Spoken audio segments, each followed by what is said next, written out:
Doctor रेखा Bhatkhande, MD, PhD HHM व पचनविकार तज्ज्ञ.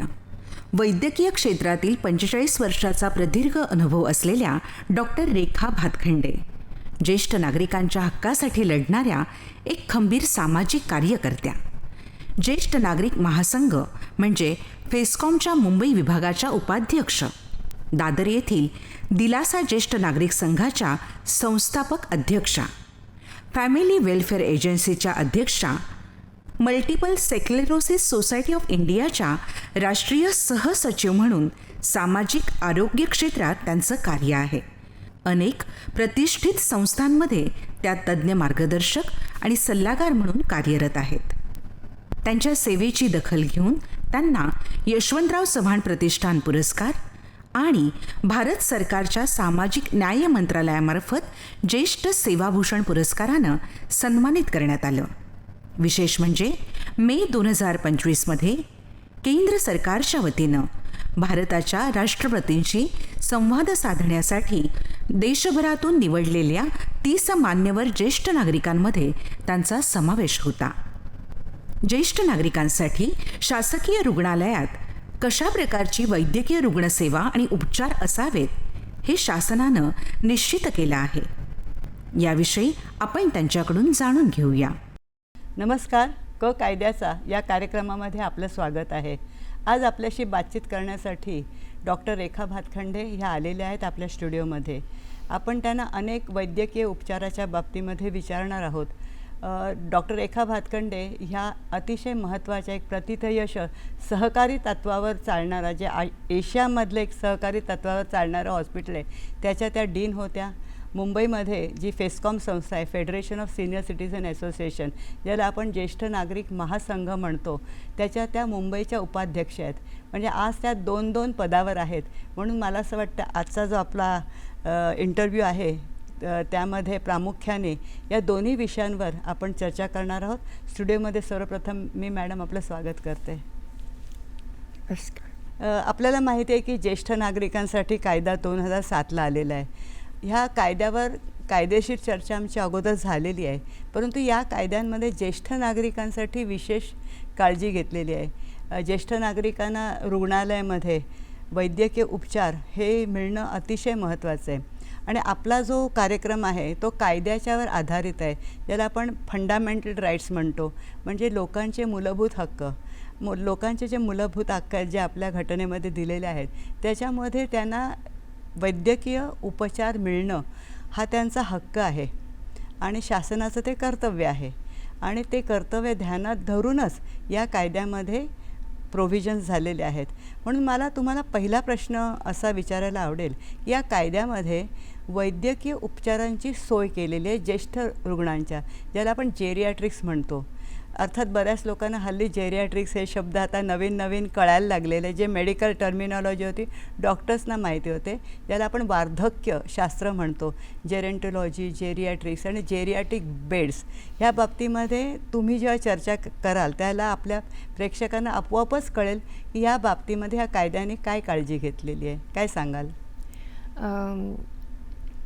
या कायद्यामध्ये जे काय सेवा म्हणजे उपलब्ध झालेले आहेत का सांगितले गेलेले आहेत ते फारच सुंदर आहेत. फारच म्हणजे हॉस्पिटलमध्ये आणि डॉक्टरांसाठी हा कायदा फार महत्त्वपूर्ण आहे. हॉस्पिटलमध्ये असं ह्या कायद्यामध्ये जे काय सांगितलं गेलं आहे त्याच्यामध्ये राखीव कॉट्स, राखीव जागा. आता 10 बेड्स असायलाच पाहिजेत जे फक्त ज्येष्ठ नागरिकांसाठी ठेवले जातात. हं. पण फक्त बेड्स ठेवून काय काम चालणार होत नाही. नाही नो. सो आम्ही काय त्या वॉर्डमध्ये अशी सुविधा दिलेल्या असतात की ज्येष्ठांना त्रास होत नाही. एक म्हणजे जे त्या वॉर्डचं जे शौचालय आहेत, जे बरोबर. वॉशरूम्स आहेत, त्यांचे जे दरवाजे आहेत ते दुसऱ्या वॉर्डच्या दरवाजांपेक्षा जास्त वेगळे आहेत. रुंद असतात. का म्हणजे काय ज्येष्ठ व्हीलचेअरमध्ये असतात, म्हणजे त्यांना चालता येत नाही, तर त्यांना व्हीलचेअरमधून घेऊन जायला लागतं. दुसरं म्हणजे हे जे आपण आपले नर्सेसचं स्टेशन म्हणतो आम्ही ते असं आम्ही त्या वॉर्ड्समध्ये ठेवतो की एका ह्याच्यामध्ये नर्सेसना सगळे ज्येष्ठ दिसतात. अच्छा. म्हणजे कसं काही प्रॉब्लेम झाला तर त्यांना पटकन त्यांना ती सेवा देऊ शकतात. मग ज्येष्ठांसाठी जेव्हा अन्न देतात, जेव्हा त्यांचं आहाराचं वेळ होते तेव्हा आम्ही ॲक्च्युली स्टाफला त्यांना मदत करायला सांगतो. त्यावेळेस कोणीही दुसरं वॉर्डमध्ये येऊ त्यांना परवानगी नसते, फक्त इमर्जन्सीमध्ये. इवन डॉक्टर्स राऊंड्स घेत नाहीत जेव्हा ज्येष्ठ जेवायला बसतात तेव्हा. हे सगळं आपण करतोच. मग ओ पी डीमध्ये रांगा असतात ज्येष्ठांसाठी. वेगळ्या रांगा असतात का? वेगळ्या रांगा असतात. बरं. आणि म्हणजे कसं त्यांना उगीच उभं राहता येत नाही, त्रास होतो. स्पेशली सरकारी हॉस्पिटलमध्ये खूप त्रास होतो. खूप त्रास. आणि हेल्प डेस्क असतात, म्हणजे जिथे त्यांना सांगितलं जातं की अच्छा तुम्हाला एक्सरे काढून घ्यायचं आहे, मग इथे असं जा. सो हे सगळं आता हॉस्पिटल्समध्ये उपलब्ध केलेलं आहे आणि करतायत. मला हे म्हणायचं आहे की हे प्रथमच होत आहे, म्हणजे 2007चा कायदा झाल्यानंतर शासनाने ह्या गोष्टी खूप गांभीर्याने घेतल्यात की थोडंसं आपल्याला प्रेक्षकांना हे सांगायचं आहे की ज्येष्ठांना हा सेपरेट सुविधा का? कारण त्यांची जसं जसं वयोमान वाढतं तसतसं त्यांना स्मृतिभ्रंश होण्याची शक्यता असते, त्यांना अल्झायमर होण्याची शक्यता असते, ज्याला व्हल्नरेबिलिटी म्हणतात, मॉर्बिडिटी म्हणतात, ती वाढलेली असते. हे सगळं लक्षात घेऊन त्यांच्यासाठी ह्या वेगळ्या सुविधा केलेल्या आहेत ना? हो. 2018मध्ये आपलं राष्ट्रीय मानसिक हेल्थ म्हणजे मेंटल हेल्थचं पॉलिसी आली. आणि त्या पॉलिसीनंतर बरेच काय सुविधा उपलब्ध झाल्या, जास्त उपलब्ध झाल्या. जास्त झाल्या. म्हणजे सगळ्या प्रांतांमध्ये, सगळ्या राज्यांमध्ये ज्येष्ठांसाठी आपण उपचार करूया, म्हणजे हे आपलं वैद्यकीय उपचार. आणि डॉक्टरांनाही ट्रेनिंग दिलं, विशेष प्रशिक्षण दिलं ॲक्च्युली, की ज्येष्ठांसाठी. आता तुम्ही विचारलं का? जसं वय होतं तसं आपल्या शरीरामध्ये बदल होतात. हे आजार नाही आहे, हे कमजोरी आहे. आता व्हेरी सिम्पल म्हणजे बोलायचं म्हणजे आता आपलं जे मसल म्हणजे मांसचं असतं ते जसं वय होत जातं तसं ते कमजोर होतं आणि मग ज्येष्ठ पडू शकतात. बरोबर. म्हणून आम्ही कॉरिडॉर्समध्ये आणि शौचालयांमध्ये, वॉशरूममध्ये आम्ही ॲक्च्युली हे रेलिंग लावायला सांगतो, जे आपण पकडतो पडू नये. बरोबर. हे सगळं आपल्याला आणि होतंय खरंच, म्हणजे सगळीकडे आता हे सगळं होतंय.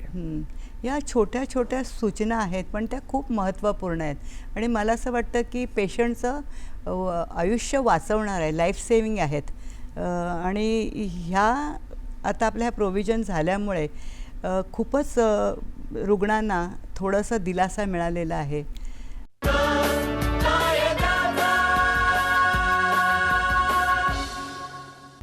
डॉक्टर मॅडम, आपली जी चर्चा होती ती पेशंट आणि ज्याला आपण रुग्ण म्हणतो आणि त्याचे नातेवाईक यांच्या संबंधाबद्दल होती. बऱ्याच वेळेला ज्येष्ठ जे रुग्ण असतात त्यांचे नातेवाईक हे रुग्णाला तिथं हॉस्पिटलमध्ये ॲडमिट करतात आणि बऱ्याच वेळेला असं होतं की ते निघून जातात. त्यांना असं वाटतं आमची काय गरज आहे, डॉक्टर बघतील आणि ते पेशंट आहेत ते बघतील आणि त्यांच्याकडे निग्लेक्ट करतात, दुर्लक्ष करतात. वास्तविक पेशंटला नातलगाची पण खूप गरज असते, जेवढं औषधाची असते तेवढी. तर याविषयी काय म्हणणार तुम्ही? खरं म्हणताय तुम्ही. आम्ही असं बघितलं आहे.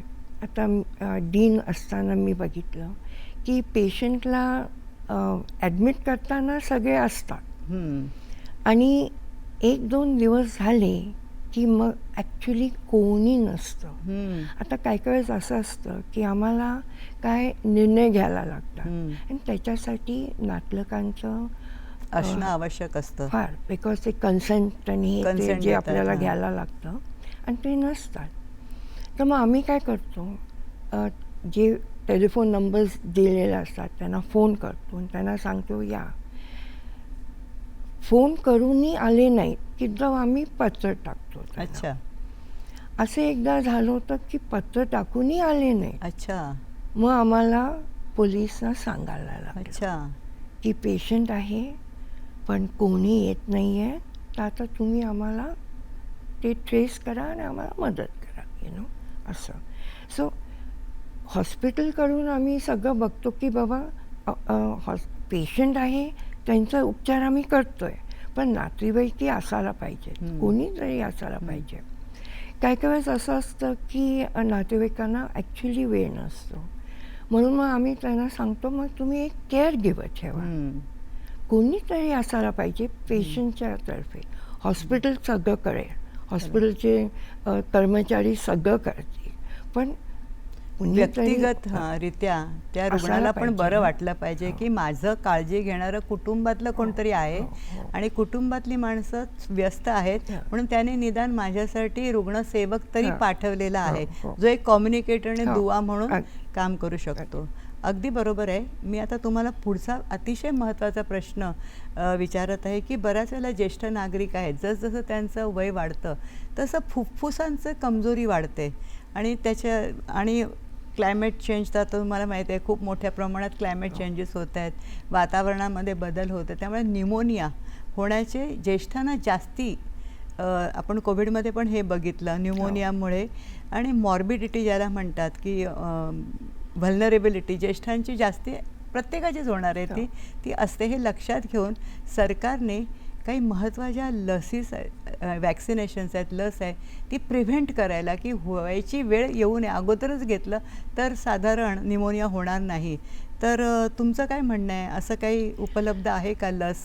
ॲक्च्युली जागतिक आरोग्य संस्था म्हणजे WHO यांनी असं सांगितलं आहे की ज्येष्ठांसाठी काय लसीकरण आहे जे करायलाच पाहिजे. आपल्या देशामध्ये काय असे योजना आहेत जिथे ते देत आहेत, पण त्यांनी काय ठेवलं आहे की तुम्ही सरकारी हॉस्पिटलमध्ये जा आणि तुम्ही मागून घ्या आणि आम्ही फ्री देऊ.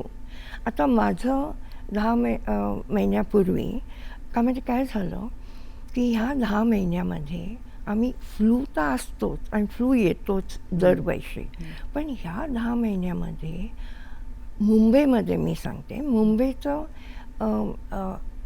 एअर क्वालिटी इतकी खराब होती हे बांधकामामुळे वगैरे की हे फ्लू झालेल्या माणसांना न्यूमोनिया व्हायला लागला आणि इतक्या गतीने आम्ही केव्हाच बघितलं नाही की न्यूमोनियाचे केसेस.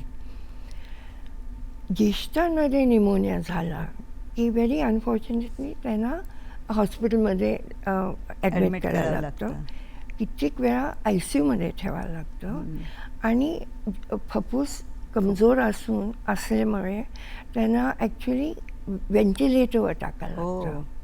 म्हणून हे ज्येष्ठांसाठी न्यूमोनिया, फ्लू आणि न्यूमोनियाचे लसीकरण करणं हे फार महत्त्वाचं आहे. बरोबर. हे आम्ही करतो. महाराष्ट्र गव्हर्नमेंटला ही कुठली लस आहे हिची? ही निमोकोकल फ्लूची आहेच, आहेच. पण फ्लूचं लसाचं काय असतं ना, ते तुम्हाला दरवर्षी द्यायला लागतं. अच्छा. पण निमोनियाचं जी लस आहे ती केव्हा, निमोकोकल, त्याची काय फ्रिक्वेन्सी असते की वन्स फॉर ऑल आहे की वन्स फॉर ऑल. एकदा म्हणजे घेतलं? तुम्ही 60 वर्षाच्या वर असला हां. पण 70च्या आत तर तुम्हाला 2 लस घ्यायला बरं. लागतात निमोनियाचे. हां.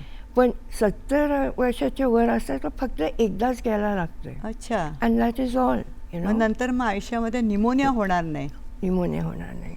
मी प्रेक्षकांसाठी ही माहिती अतिशय महत्त्वाची आहे म्हणून सांगते की जर आपण डेटा बघितला, जी माहिती बघितली, तर न्यूमोनियाने जगभरामध्ये विशेषतः थंड कंट्रीमध्ये पेशंट जे रुग्ण सिनियर सिटीजन ते फार दगावण्याची जे पर्सेंटेज आहे ते खूप हाय आहे.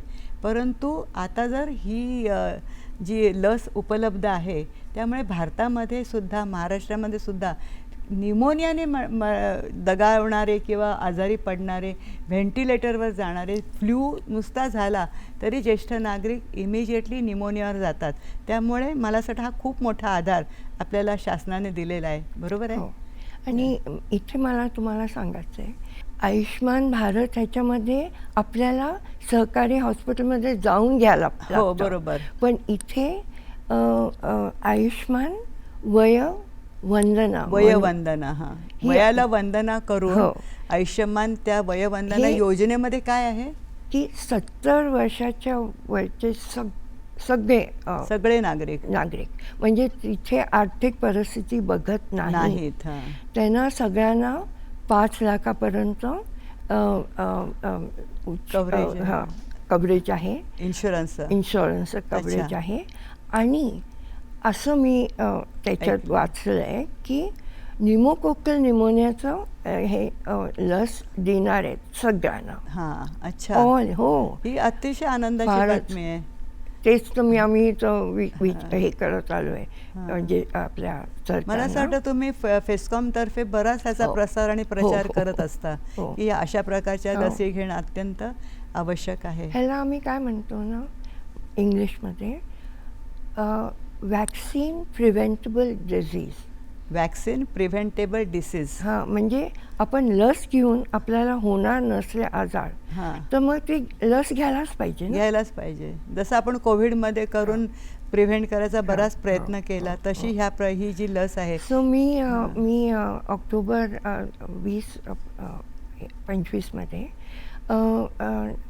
सरकारनं सांगितलं होतं की तुम्ही ज्येष्ठांना ॲटलिस्ट निमोनियाचं लस द्या. हं. बिकॉज त्यांना त्रास होणार नाही. दुसरं म्हणजे खूप खर्च होतो. खूप खर्च होतो. ICUमध्ये पेशंट गेला ना खूपच खर्च होतो. प्रायव्हेट हॉस्पिटलमध्ये ICUमध्ये गेला तर खर्च होतो, पण सरकारी इस्पितळामध्ये सुद्धा ICUला जाणं म्हणजे खरं म्हटलं तर खूप सिरियस बाब आहे. ही आपण टाळू शकतो हो. अशा प्रकारच्या निमोनियाच्या लसेस निदान या रोगामध्ये झाल्यानंतर. आता मला तुम्हाला आणखीन एक महत्त्वाचा प्रश्न विचारायचा आहे. तुम्ही पचन संस्थेच्या डॉक्टर आहात. इतक्या वर्षाचा तुमचा अनुभव आहे. पचन संस्था आणि ज्येष्ठ नागरिक ह्यांचा खूप जवळचा संबंध असतो. काय म्हणाल? पचन जसं ज्येष्ठांमध्ये सगळंच थोडं स्लो होतं, म्हणजे इंटेस्टाईन स्लो होतात. हां. पचन संस्था ही वीक होते. वीक होते. हं. ते आजार नव्हे, हो. फक्त वीक होते. हो. ज्येष्ठांनी ते लक्षात घेऊन हं. त्यांच्या आहारामध्ये बदल करायला पाहिजे. बरोबर. जसं की जसं आम्ही ज्येष्ठांना काय सांगतो की तुम्ही 6 वेळा खा, थोडं थोडं खा, दिवसातून 6 वेळा खा. हां, म्हणजे तुमच्या पचनक्रियेत ते सगळं भार पडणार नाही आणि पचेल. पचेल. हं. पण तुम्ही असं म्हणाला की नाही मी फक्त सकाळीच खाणार, मग रात्रीच खाणार, मग ते तसं ते पचायला त्रास होतो. दुसरं म्हणजे काय असे रुग्ण असतात. हां. नाही, काय असा आजार असतो हां. जे आपल्या औषधांनी होतो हां, तयार. बरोबर. आणि ज्येष्ठांना तर सगळ्या ज्येष्ठांना औषधं घ्यायलाच लागतात. आवश्यक हां. आहे. तर आता आम्लपित्त, आम्लपित्त, हां, ॲसिडिटी acidity. ही होते. आणि ज्येष्ठांमध्ये ॲसिडिटी कशी दिसून येते की पोटातला ॲसिड ॲक्च्युली आपल्या ह्याच्यामध्ये अन्ननलिकेमध्ये येतं. हां. आणि ते एक तर छातीमध्ये जळतं, छातीमध्ये दुखणं. तर आता हे आम्लपित्ताच्यामुळे आहे का हृदयाच्या विकारामुळे आहे, stroke आलाय की हे काय, heart attack हार्ट आलाय, हे म्हणून कळत ते नाही. कळत नाही.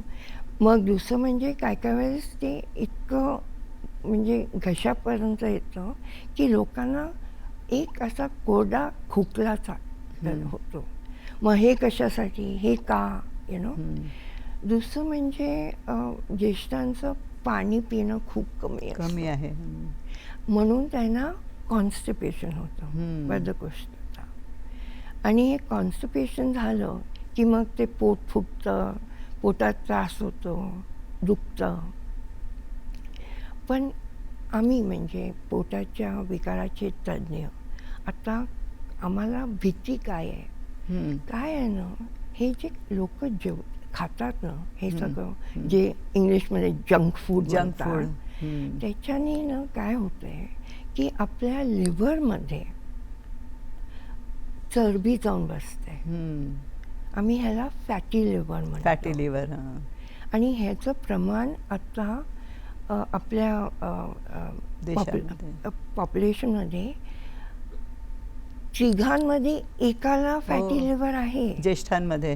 ज्येष्ठांमध्येही आणि 3 ज्येष्ठ असतात त्याला एक फॅटी लिव्हर असतंच. हो. आणि फॅटी लिव्हर आणि काय आहे ना की तुम्ही ज्येष्ठांकडे बघितलं आणि त्यांना तुम्हाला असं वाटतं ते कुठे लठ्ठ आहेत. हां. ते काय हे नाही, लठ्ठ दिसत नाही आहेत, पण त्यांचा घेर बघितला ना वेस्टचा, तर तो जास्त असतो. आणि हे एक लक्षण आहे. हे एक लक्षण आहे की पचनक्रिया होत नाही आहे, चरबी जमा होते आणि लिव्हरमध्ये चरबी जमा होते. मग त्याचं काय प्रॉब्लेम की असं असतं की आपण ती चरबी कमी केली नाही तर लिव्हरवर त्याचा दुष्परिणाम होतो. आणि लिव्हर ॲक्च्युली फॅटी लिव्हरवरून सिरोसिस ऑफ लिव्हर होऊ शकतं. म्हणजे अगदी लिव्हरचं फारच नुकसान होतं.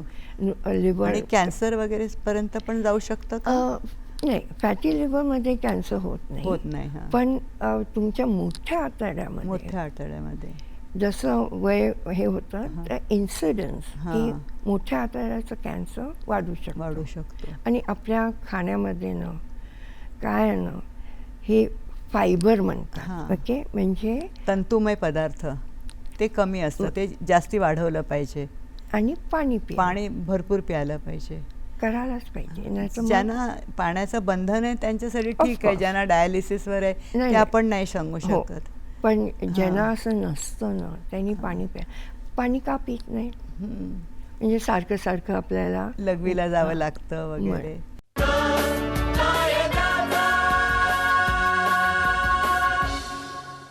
मी एक थोडासा प्रश्न तुम्हाला ह्याच्याशी विचारते. एक तर ज्यांना डिमेन्शिया झालेला असतो त्यांना माहीत नसतं, त्यामुळे ते विसरतात, पाणी घ्यायला विसरतात, औषधाला, म्हणून आपण त्यांना दोष देऊ शकत नाही. त्यांच्या नातलगाने ह्यांच्यावर लक्ष ठेवलं पाहिजे.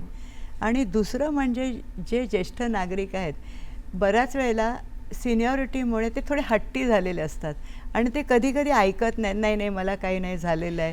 तर त्यांना थोडंसं काउन्सिलिंग करणं, ह्या दोन्ही गोष्टी रुग्णांच्या नातलगांना आणि रुग्णांना थोडं काउन्सिलिंग केलं की तुम्ही आत्तापर्यंत करत होतात पण आत्ता तुम्ही एक वेगळ्या स्टेजमध्ये गेलेले आहात, त्यामुळे वैद्यकीय तुम्ही जो ॲडवाईस आहे तो घेतला पाहिजे. याच्यावर काय सांगाल? मॅडम, मी ज्येष्ठांबरोबर सोशल वर्क ऑलमोस्ट 25 वर्ष नाही 40 वर्ष करत आलेली आहे.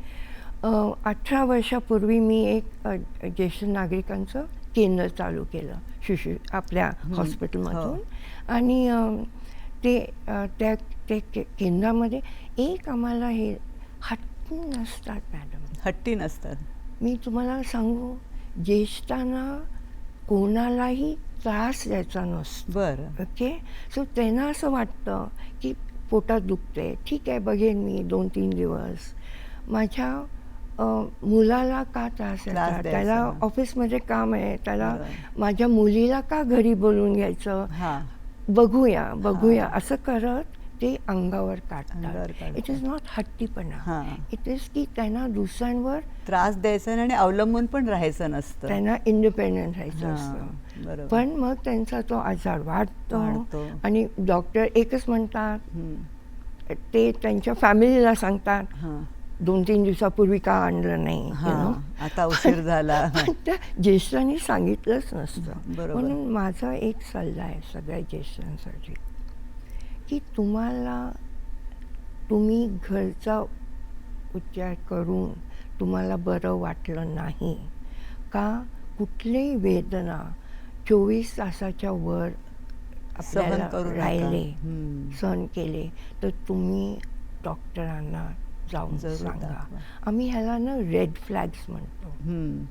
आणि बरेच वेळा मी लोकांना सांगते की डॉक्टरांच्याकडे केव्हा जायचं हेही आपल्याला कळायला पाहिजे. हो म्हणूनच आमच्या संस्थांना आम्ही हे सांगतो की सांगतात. तुम्ही सगळ्यांना सांगा सांगा. की डॉक्टरांकडे केव्हा जायचं. केव्हा जायचं. It's very important. हो बरोबर आहे. का माहिती, डॉक्टर्स काय म्हणतात की काही असं इमर्जन्सीमध्ये हं. पहिला जो तास असतो ना, गोल्डन गोल्डन हां त्याच्यामध्ये तुम्ही आणलं तर तुमचे सगळेच उपाय सगळं चांगलं करता येतं. हां उशीर लावला तर मग स्ट्रगल होतं. हां बरोबर. प्रेक्षकांना थोडंसं मी इथे त्यांचं ध्यान आकर्षण करू इच्छिते की डॉक्टर मॅडमने खूप महत्त्वाची माहिती दिली, ते म्हणजे गोल्डन आवर. जसं ज्येष्ठ नागरिकांना आपण कोणावर अवलंबून राहतो, बर्डन वाटतं, तर तसं त्यांनी वाटून देऊ नये. तसंच कुठलाही त्रास आपल्या मुलांना का सांगावा, त्यांना का त्रास द्यावा. एक इंडिपेंडंट आयुष्य जगण्याची सवय असते, एक अभिमान असतो, एक स्वतःविषयी सेल्फ रिस्पेक्ट असतो, तो ते जपत असतात. आणि म्हणून ते त्यांना असं वाटतं की त्यांची काळजी तेच घेऊ शकतील. पण बऱ्याच वेळेला 24 तासाच्या वर जर कुठल्या वेदना झाल्या तर त्यांनी सहन करू नये. त्यांनी आपल्या कुटुंबांना सांगावं किंवा डॉक्टर्स पण ओळखीचे असतात त्यांना सांगावं, ज्येष्ठ नागरिक संघाच्या लोकांना सांगावं आणि इमिजिएटली मला असं वाटतं उपचार घ्यायला सुरुवात केलं तर मग डॉक्टर म्हणणार नाहीत की तुम्ही आता यायला उशीर केला. सो तो गोल्डन आवर जो आहे तो खूप महत्त्वाचा आहे आणि मला वाटतं त्याचा पण तुम्ही प्रसार करतच आहात. बरोबर आहे. मॅडम तुम्ही खूपच महत्त्वाची माहिती आजच्या ह्या चर्चासत्रामध्ये दिली. सगळ्यामध्ये महत्त्वाची माहिती तुम्ही दिलीत की जेरियाट्रिक बेड्स, ज्याला आपण वार्धक्यशास्त्र आणि ज्या जेरियाट्रिक्स ज्याला म्हणतात की वार्धक्य रुग्णशास्त्र, हे लक्षात घेऊन ज्या व्यवस्था हॉस्पिटलमध्ये केलेल्या आहेत ज्येष्ठ नागरिक कायद्याच्या आधारावरून, त्याची तुम्ही आपल्या प्रेक्षकांना माहिती दिली. त्यानंतर जे फुफ्फुसाचे रोग आहेत ते होऊ नये म्हणून कुठली काळजी घ्यावी, त्याचबरोबर न्यूमोनिया होऊ नये त्याबद्दल कुठली काळजी घ्यावी. आणि मुळामध्ये फ्लू होतो आणि फ्लूचा ज्याला सिरियसनेस होतं न्यूमोनियामध्ये, त्यानंतर मग जो रुग्ण आहे तो कदाचित व्हेंटिलेटरवर सुद्धा जाऊ शकतो. हे आपण सगळं टाळू शकतो. ही किती महत्त्वाची माहिती तुम्ही आम्हाला दिली आहेत. आणि पचनसंस्था आणि ज्येष्ठ नागरिक ह्यांचा किती जवळचा संबंध आहे हे तुम्ही आम्हाला सांगितलं. ह्याच्याबद्दल मी खरोखरच तुमचे अत्यंत आभारी आहे. आपण इथे आलात आणि अतिशय महत्त्वाची माहिती दिलीत त्याबद्दल दूरदर्शनतर्फे मी आपले आभार मानते. आणि मी आपल्या प्रेक्षकांना सांगते की आता आपण इथंच थांबूया आणि पुन्हा भेटूया कायद्याचा या नवीन भागामध्ये आणि त्याला एक नवीन पाहुणे आपण घेऊया. अशीच महत्त्वाची चर्चा ज्येष्ठांसंबंधी आपण करूया. धन्यवाद.